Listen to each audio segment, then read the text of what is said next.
ইনশাআল্লাহ ইনশাআল্লাহ দ্রুত ফেরত আসবে, আপনি দোয়া করবেন। আমি স্যারের সাথে 3 বছর একসাথে চাকরি করছি, স্যারের আন্ডারে আমি চাকরি করছি এবং তার সাথে আমার অনেক আগের থেকে একটা পরিচয়। আজকে একটা সৌজন্য সাক্ষাৎকার ছিল। আমরা এই সৌজন্য সাক্ষাৎকারে আমরা বিভিন্ন ধরনের কথাবার্তা আমাকে পারিবারিক লেভেল, অন্যান্য লেভেল এগুলি আমরা আলোচনা করছি। রাষ্ট্রীয় কোনো ব্যাপারে কথা হয়েছে? রাষ্ট্রীয় লেভেলে রাষ্ট্রীয় আলোচনার মাধ্যমে হয়তো 2-1টা রাষ্ট্রীয় লেভেলে চলে আসছে, বাট ওটা খুব একটা বড় আলোচনা। 17.5 বছর পরে আল্লাহ পাক আমাকে নির্দোষের মাধ্যমে জেল থেকে ছুটেছি এবং আজকে জাতীয়তাবাদী দল, বাংলাদেশ জাতীয়তাবাদী দল থেকে একটা টিম করা হয়েছে। সেই টিমের মধ্যে আমি একজন, আমার সাথে সিনিয়র সেক্রেটারি আছেন কামরুজ্জামান সাহেব, রিমন সাহেব, তারপর হচ্ছে আরগঞ্জে মাহবুব সাহেব আছেন এবং আরেকজন আছেন আমাদের সাথে, তিনি আজকে আসতে পারেন। তো যাই হোক, আমাদের আসার উদ্দেশ্য আমাদের কিছু কিছু জিনিস আমাদের ম্যাটার অফ কনসার্ন হয়ে দাঁড়িয়েছে, উদ্বিগ্নের জায়গা, যেগুলো আমরা ওনাদের সাথে অত্যন্ত আন্তরিকতার সাথে অত্যন্ত সৌহার্দ্যপূর্ণ পরিবেশে আলোচনা করছি। সেই সৌহার্দ্যপূর্ণ আলোচনার মধ্যে আমরা আসছি বিশেষ করে বর্তমান ইন্টারিম গভর্নমেন্ট, মাননীয় প্রধান উপদেষ্টা এবং বর্তমান সরকারকে সাহায্য করার। সেই সাহায্য হিসাবে যেগুলো কনসার্ন করে আমরা সেইগুলো আমরা ওনাদেরকে আমাদের ব্যক্ত করছি। অন্য একই জায়গায় একমত পোষণ করছেন। মোটামুটি খুব আলোচনা অত্যন্ত ফলপ্রসূ এবং সৌহার্দ্যপূর্ণ হয়েছে।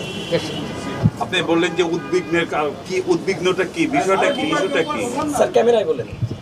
উদ্বিগ্ন যেমন আমাদের পার্শ্ববর্তী দেশে পতিত সরকার যে শেখ হাসিনা, ওনার সাথে একটা বিশেষ শিল্পগোষ্ঠী, পত্রিকায় দেখেছেন আপনারা, এসএলএম গ্রুপ, তারা সেখানে একটা মিটিং করছে, সমস্ত পত্রিকা আসছে। সেটা মিটিংয়ের উদ্দেশ্য ছিল বাংলাদেশের নির্বাচন বানচাল করা, নির্বাচনের বিভিন্ন সহিংস ঘটনা ঘটানো। এটা তো একটা উদ্বিগ্নের জায়গা, সেই ব্যাপারে আমরা আলোচনা করেছি। আরও অনেক কিছু আলোচনা করেছি, যেমন বিভিন্ন অবৈধ অস্ত্র এবং লুট হওয়া অস্ত্র, সেটা যে উদ্ধার হয়নি এখনো, সেটা আমাদের উদ্বিগ্ন জায়গা।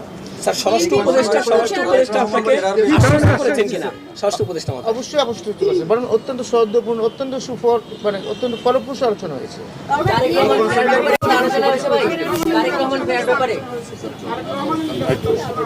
আরেকটা জিনিস আমি বলি, না আলোচনা হয়েছে, একটা ব্যাপার আমরা কনসার্ন করছি, যেটা খুব রিসেন্টলি এএসআই নিয়োগটা হচ্ছে। সাধারণত নিয়োগ হয় কনস্টেবল, এসআই এবং এসপি লেভেলে, কিন্তু দেখলাম এএসআই লেভেলে নিয়োগ হচ্ছে। কনস্টেবল থেকে যারা হয় তাদের একটা কেরিয়ার থাকে, যেমন সে এসআই হবে, ইন্সপেক্টর পর্যন্ত হতে পারে। আবার এসআই লেভেলে যারা হচ্ছে তারা এসআই থেকে ইন্সপেক্টর হয়ে ডিআইজি পর্যন্ত হয়েছে, অনেক উদাহরণ আছে। আবার এসপি থেকে তো আইজি পর্যন্ত হতে পারে, কিন্তু এখন এএসআই পর্যন্ত সেটা একটু বিভিন্ন জায়গায়, কারণ কনস্টেবলদের মধ্যে একটা বিভিন্ন রকম একটা অবস্থা দেখছি, সেটাও একটা আমাদের উদ্বিগ্ন। সাবেক স্বরাষ্ট্রমন্ত্রী হিসেবে আপনি কি মনে করেন দেশের আইন শৃঙ্খলা পরিস্থিতি এখন ভালো না খারাপ, আপনি কি মনে করেন? আমি এটুকুই বলবো না, ভালো করার যথেষ্ট চেষ্টা করছেন, আন্তরিকতা কোনো